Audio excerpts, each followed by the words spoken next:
कई बार हम मौत के मुंह में बैठे हुए होते हैं और हमें पता ही नहीं चलता है कि हम क्या कर रहे हैं। ऐसा ही हुआ बिहार में होने वाली रेल हादसे में। भारत की राजधानी दिल्ली के आनंद विहार टर्मिनल स्टेशन से लेकर असम के कामाख्या गुवाहाटी स्टेशन के बीच 1856 किलोमीटर का सफर कराने वाले सुपर फास्ट ट्रेन 12506 तेज कोच वाली नॉर्थ ईस्ट एक्सप्रेस हर दिन सुबह 7:40 को आनंद विहार टर्मिनल स्टेशन से चलना शुरू करता है और अगले दिन सुबह 4:30 तक असम के कामाख्या स्टेशन तक पहुंच जाता है।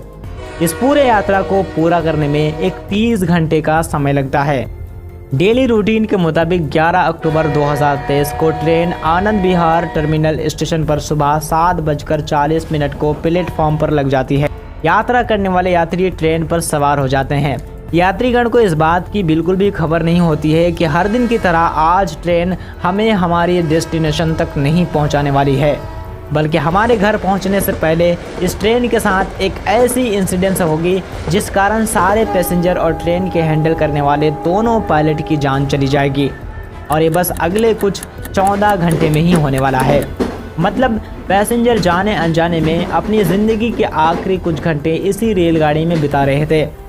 हालांकि इस बात से बेखबर होकर स्टेशन से गाड़ी खोलने से पहले लोको पायलट इंजन की हर एक चीज़ को अच्छे से चेक करके ट्रेन स्टार्ट कर दिया था और फिर 1856 किलोमीटर वाले लंबे सफ़र पर रवाना हो गया था।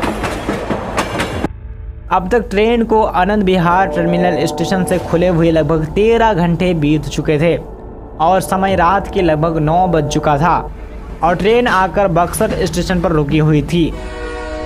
ट्रेन के सभी कोच लगभग पैसेंजर से भरा हुआ था, मगर अब तक भी ना किसी पैसेंजर और ना ही पायलट को पता था कि हमारे पास ज़िंदगी के आखिरी पल का मात्र आधा घंटा यानी सिर्फ 30 मिनट ही बचा है।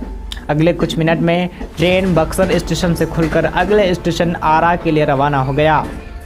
हालांकि बक्सर और आरा के बीच में और भी 18 स्टेशन है, लेकिन north east express in sub station पर नहीं रुकता है। ट्रेन बक्सर से खुलकर अगले 7 स्टेशन को आधे घंटे में पार कर लिया और 128 किलोमीटर प्रति घंटा की स्पीड से रघुनाथपुर स्टेशन के पास पहुंचा। आधे घंटे का समय पूरा हो गया और 128 किलोमीटर प्रति घंटा की तेज़ स्पीड से ट्रेन चल रही थी। इसी समय सारे पैसेंजर ने नोटिस किया कि ट्रेन उछाल कूद करना शुरू कर दिया है।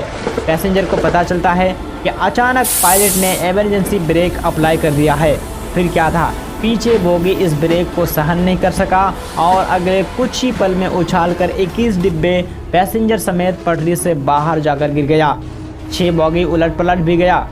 जब लोगों को खबर मिलती है तो लोग यहां आकर एक दूसरे की जान बचाना शुरू कर देता है। डिब्बे में कैद पैसेंजर को बाहर निकाला गया। अब तो कुछ लोग अपनी जान गंवा चुके थे और कुछ लोग अपनी जान गंवाने वाले थे। मौके पर ही इन घायल लोगों को हॉस्पिटल पहुंचाया गया और अफसोस इस बात का था कि इस ट्रेन में सवार 6 लोग इस इंसिडेंस में अपनी ज़िंदगी से हाथ धोकर दुनिया को अलविदा कह चुका था और गिनती करने पर पाया गया कि 100 से ज़्यादा लोग घायल हो चुका है। अब सवाल है कि आखिर क्यों पायलट को अचानक इमरजेंसी ब्रेक ट्रेन पर लगाना पड़ा और क्यों भला पायलट के इमरजेंसी ब्रेक अप्लाई करने पर ट्रेन पटरी से बाहर चला गया, जबकि पायलट को एक सफ़र में कई बार इमरजेंसी ब्रेक अप्लाई करना पड़ सकता है, जबकि हर बार ऐसा नहीं होता है। तो इस बार की इमरजेंसी ब्रेक में आखिर दिक्कत कहाँ थी? इस घटना के जांच करने पर जवाब सामने आया कि जब ट्रेन रघुनाथपुर होम सिग्नल और रेलवे क्रॉसिंग को पार कर रही थी तो पायलट को लोकोमोटिव के पिछले हिस्से में भारी कंपन झटका महसूस हुआ। इस झटके से एक जोर की खड़खड़ाहट की आवाज़ हुई।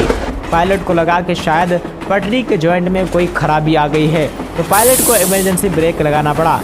लेकिन बदकिस्मती से ब्रेक पाइप में दबाव कम हुआ और ट्रेन पटरी से बाहर चला गया। एक दूसरे रेलवे अधिकारी के मुताबिक घटना से 30 मिनट पहले 15235 डाउन दुर्ग बरौनी ट्रेन जो बदले हुए रोड पर चल रही थी उसी ट्रैक से गुजरी और उसके लोको पायलट को भी कंपन महसूस हुआ था। लेकिन असल में क्या हुआ था अब तक पूरी खुलासा नहीं हुई है। Subscribe Hisana Knowledge for being updated in every feed.